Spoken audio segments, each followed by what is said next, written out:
일부를 꼭 시청하고 와주세요. 대한민국의 숨은 명품이 조명을 받지 못한 채 잊히고 있습니다. 바로 대한민국의 국산 IFV K-21 보병 전투 차량입니다. 대한민국은 스스로의 손으로 세계 최고 수준의 장갑차를 만들어 놓고도 이를 방치하는 치명적인 오류를 범하고 있습니다. 물론 이유가 없는 건 아니었습니다. 우리 군은 한정된 예산 속에서 기존 전력의 개량보다는 물량 확보를 우선시했을 뿐인데요. 지금 수준으로도 K-21은 분명 고화력의 우수한 장갑차이기 때문입니다. 방어력과 도하 능력에서 조금 불안한 점이 있긴 하지만 못 써먹을 수준은 아니라는 것입니다. 그런 측면에선 오히려 동북아의 어떤 장갑차와 견주어도 꼴릴 게 없는 스펙인데요. 그러니 우리 군에서도 질적 우위를 선점하던 기존의 노선 대신 물량 확보를 우선했던 것입니다. 하지만 장갑차는 탑승원, 다시 말해 보병이 보호를 목적으로 하는 차량입니다. 전쟁의 주인인 보병에게 기동성을 부여하고 최전선의 가장 직접적인 화력을 담당하는 무기체계입니다. 현대전에서 이 기계화 보병의 중요성은 아무리 강조해도 지나침이 없는데요. 대한민국이 보유한 세계 최강의 기갑 포병 전력이 제 임무를 100% 수행하기 위해선 그만큼 우수한 기계화 보병의 재병 합동이 필수적입니다. 다행히 우리 군에서도 이를 모르지 않는데요. 물량 확보가 어느 정도 달성된 만큼 이제는 K-21의 개량을 논의할 때가 왔습니다. 그래서 준비했습니다. 오늘은 대한민국의 장갑차 전력이 그리고 있는 개량 계획의 청사진을 알려드리겠습니다.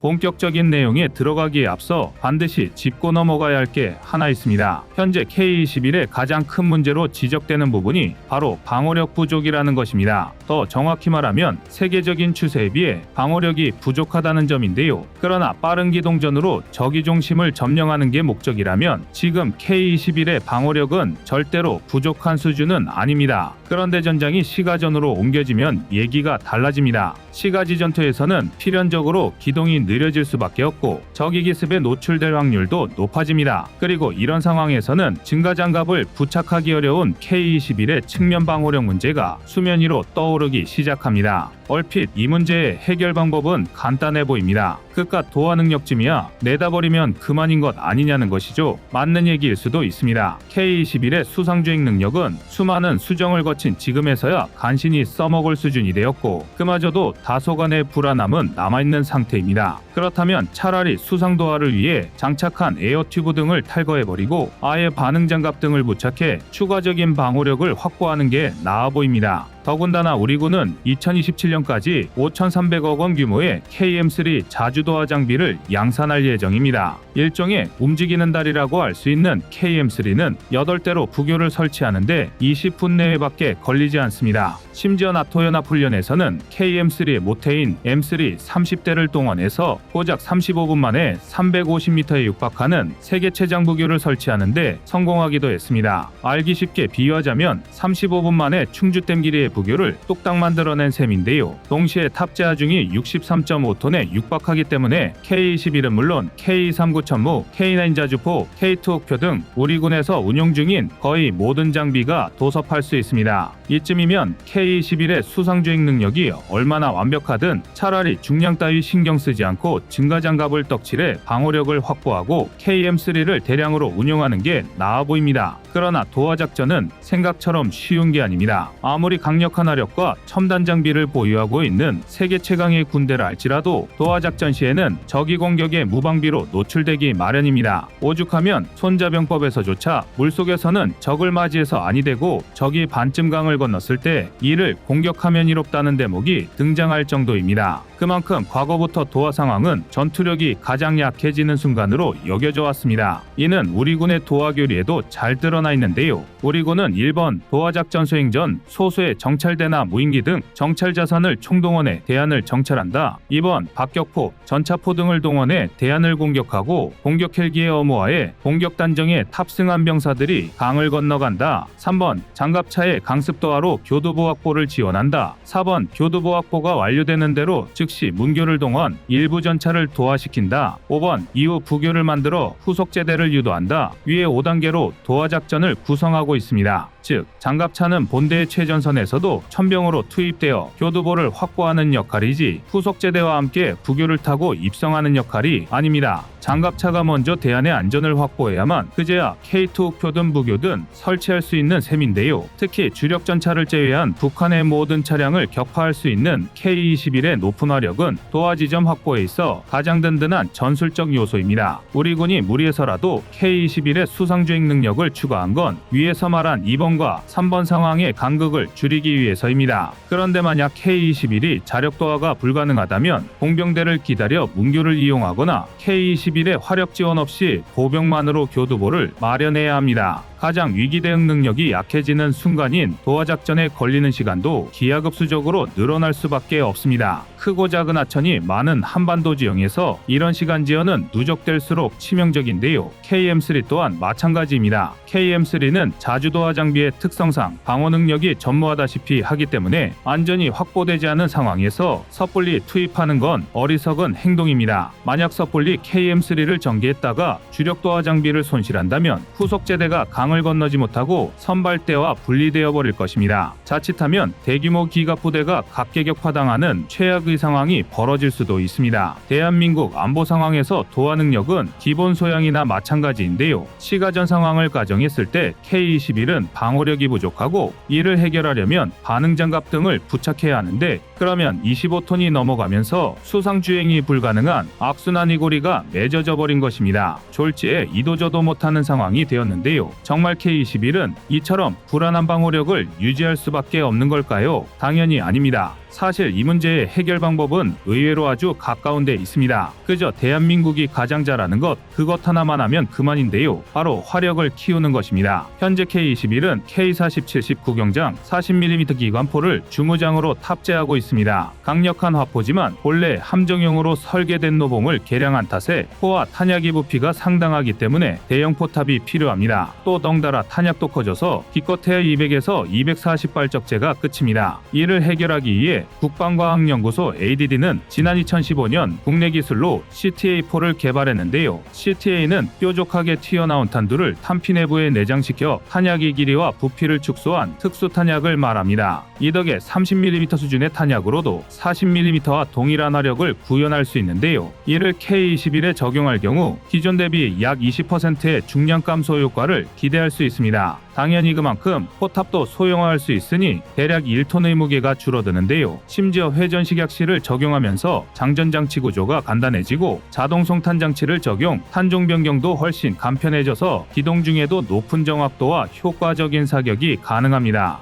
게다가 ADD는 이미 CTA-4와 각종 탄약의시 제품까지 개발 완료해 놓은 상태인데요. 여기에 K9A2, 레드백 등으로 이미 검증이 완료된 고무궤도까지 적용한다면 기존 궤도보다 40에서 50%가량 무게를 절감할 수 있습니다. 뿐만 아니라 궤도 수명을 1.2에서 1.6배 향상할 수 있고 금속 궤도보다 방어력, 내화성도 더 높다는 건 덤입니다. 이렇게 CTA-4와 고무궤도를 통해 절감한 중량이 약 3.5톤인데요. 이 정도면 국내에서 개발한 비활성 반응 장갑으로 K-21 차체와 포탑 측면을 모두 덮어도 약 0.1톤의 여유 무게가 남습니다. 가로 310mm, 세로 244mm, 높이 297mm의 30kg 이하인 국산 비활성 반응 장갑은 비교적 가벼운 무게임에도 성형 작약탄부터 운동에너지탄, IED 등을 모두 방어할 수 있습니다. 여기서 끝이 아닙니다. 앞서 말씀드린 측면 전부에 반응 장갑을 부착하는 방식은 ADD에서 제안했던 K-21 방어력 증강 계획의 일환인데요. 반면 이 안의 경우 승무원과 필수 장비만 보호할 수 있는 구역에 한정적으로 반응 장갑을 부착합니다. 당연히 종합적인 방어력은 1안보다 부족하지만 이 경우 중량이 1안보다 약 1톤 가벼운 2.4톤만 증가합니다. 약 1.1톤의 여유 중량을 확보할 수 있는 것입니다.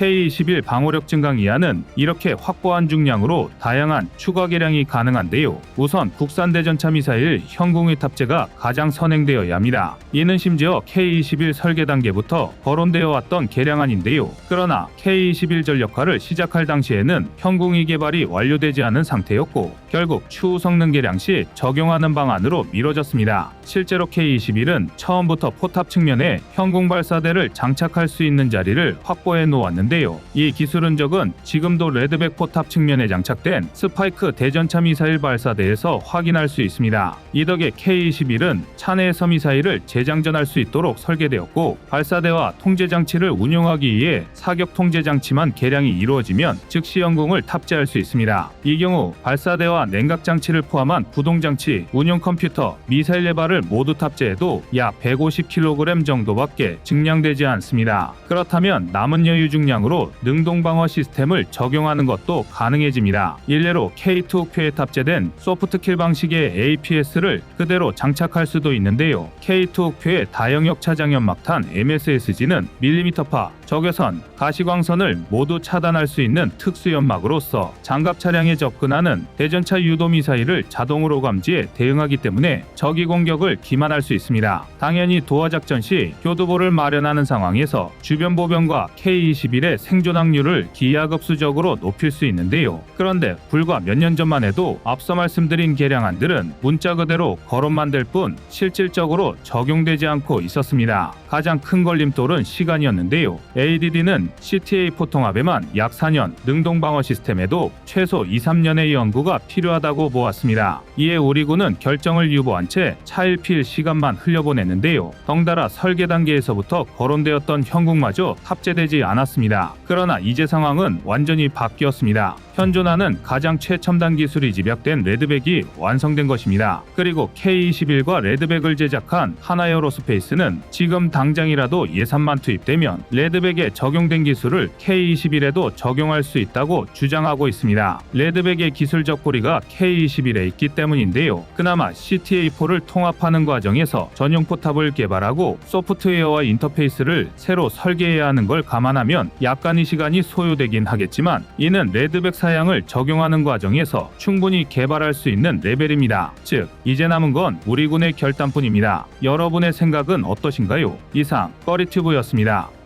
안녕하세요, 꺼리튜브입니다. 그동안 보내주신 사랑과 응원으로 1편 출간에 이어 이번에 꺼리튜브의 새로운 신작 세상에 밝혀지지 않은 현대무기 비하를 출간했습니다. 내용이 어려워 쉽게 다가서지 못했던 군사무기 이야기를 남녀노소 누구나 편하게 이해할 수 있도록 모아봤는데요. 그 누구도 알 수 없던 현대무기 비하의 숨겨진 이야기를 이제 온라인 서점이나 가까운 서점에서 만나볼 수 있습니다. 또 전문적인 군사무기 이야기를 알고 싶다면 꺼리튜브 1편인 대한민국 육해공 군사무기도 준비되어 있습니다.